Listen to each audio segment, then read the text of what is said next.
Баршаңызға қайырлы күн, құрметті оқырмандарым, каналыма қош келдіңіздер. Бүгін сіздерге етті дұрыс боршалаудың өз әдісімен бөлісетін боламын. Бұл жерде біз жылқы етін алған болатынбыз, 2 жілік шамасында алдық, жас малдың еті болды.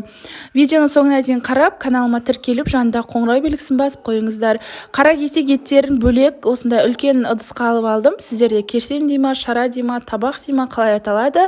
Комментарийге жаза кетіңіз, біз шара деп атаймыз. Осындай үлкен шараға салып алдым, ал сүйектерін тағы да осылай бөлек салып алдым.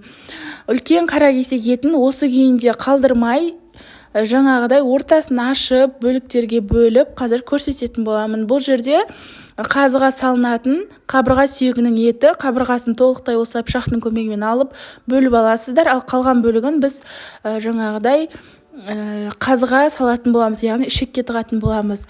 Көп жерлерде, көбінесе Маңғыстау, батыс жақта бұл қазыны бүтіндей салады екен. Солтүстік жақта бізде, оңтүстікте олай жасамайды. Тек осындай қабырғаның жандағы еттен бөліп жаңа қазы жасайтын боламыз. Бізге осындай үлкен тоқпан жілігі түсіпті.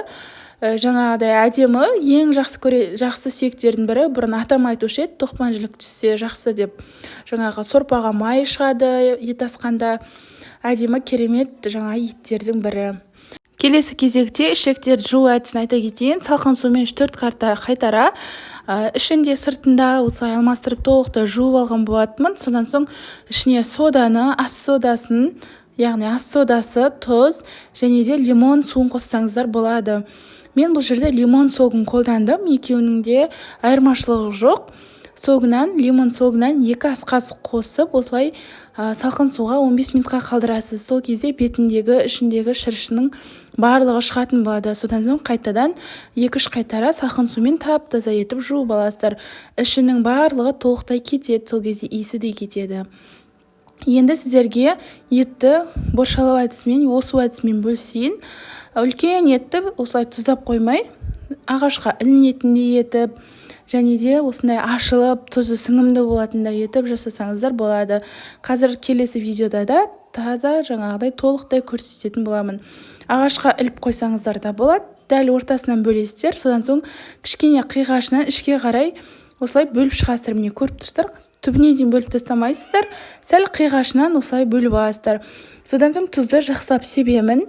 Егер тұзы жоқ болса, ет дәмсіздеу болады. Сондықтан тұзды жақсылап көбірек сепкендеріңіз дұрыс. Өйткені тұзын сіңдіру үшін біраз еттің суы шыққанша осылай жаңағыдай ыдысымызда, үлкен шарамызда тұратын болады.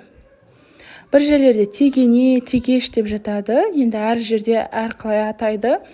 Осылай барлық бөлігіне тұзды жақсылап сеуіп, толықтай жаңағыдай тұзды әдемі ет болып шығады. Енді қатты тұзды болып кетпейді, өйткені осынша көп тұз сепкенмен біраз уақыт тұрады, бір 4-5 сағат тұрса, еттің суы шыға бастайды. Салқын жерге қойып қоямын. Содан соң суы шығады. Суы шыққаннан кейін ағашқа жаңағыдай іліп алсаңыздар болады. Кішкене етті кептіріп, немесе пакеттерге салып, мұздатқышқа жаңағыдай салып қойып қойсаңыздар да болады. Шетінен алып қолдана бересіздер. Міне көріп тұрғандарыңызда осындай әдемі жайылып әдем болып тұрады. Үлкен дәу ет болып тұрмайды, әрі тұзы да сіңімді болып шығады. Егер ет жаятын орын болса, сондайға да дәл осылай жаңағыдай жайып қойсаңыздар болады. Бұл енді менің өз әдісім. Мүмкін сіздер де білетін шығарсыздар, білмегендерге болса, ол да пайда болар. Енді өздеріңіздің қажеттіліктеріңізге жаратарсыздар. Дәл осылай барлық еттердің барлығын тұздап қойдым, ал қуырдаққа салатын еттің барлығын бөлек қойып қойдым, және де қазір сіздерге қазының етін маринаттау әдісімен бөлісемін. Енді көп жерде бұлай жасамайды деп ойлаймын. Жаңағыдай комментарийге қарағанда мен инстаграмға салған болатынмын, сол кезде көпшілігі олай жасамаймыз деп көбірек жазды. Бірақ бізде оңтүстікте осылай жасаймыз.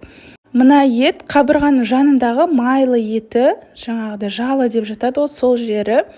Енді маринаттау үшін бір бас чеснокты алдым, және де тұз, зірені қостым, қара бұрыш қостым. Зіре қоспасаңыздар да болады. Негізі зіренің 2 түрлісі болады. Біреуі палауға арналған зіре, екіншісі осындай етке арналған зіре болады. соны барлығын араластырып алдым үлкен бір ыдысқа. Содан соң осы еттердің барлығының арасына сеуіп аламыз, яғни маринадтаймыз. Егер зіре ұнамаса, чеснок ұнамаса, сарымсақ қоспай-ақ қойсаңыздар да болады. Бір май, бір ет осылай жасап, бұны да тағы да 4-5 сағатқа қойып қоямыз. Сол кезде суы шыға бастайды және де маринаты сіңетін болады. Осылай шекке тығып, толықтай бас жағын байлап, осылай жасап аламыз біз. Осыны енді қазына біз 1 апта, 2 апта, 1 ай көлемінде жаңа ағашқа іліп кептіріп аламыз. Сосын ет асқанда басқа да тамақтарға осыны қосып қолдана береміз. Келесі кезекте сүйектерді де осылай барлығын жаңағыдай тұз сеуіп алған болатынмын. Сүйектерге көбірек сеңіздер, өйткені сүйек деген қызып кетсе тез жаңағыдай иісі шығып кетеді. Сондықтан қаракесек етке қарағанда сүйекке көбірек тұзды салғандарыңыз дұрыс. Ал тұз алмаған еттен қуырдақ жасап, осылай отбасыма ұсындым. Өте дәмді әрі тез пісетін жылқы еті екен. Тез арада еттім пісіп қалды. Видеоны соңына дейін қарағаныңызға үлкен рахмет. Егер де каналыма тіркелмесеңіз, міндетті түрде тіркеліп, жанында қоңырау белгісін басып қойыңыздар.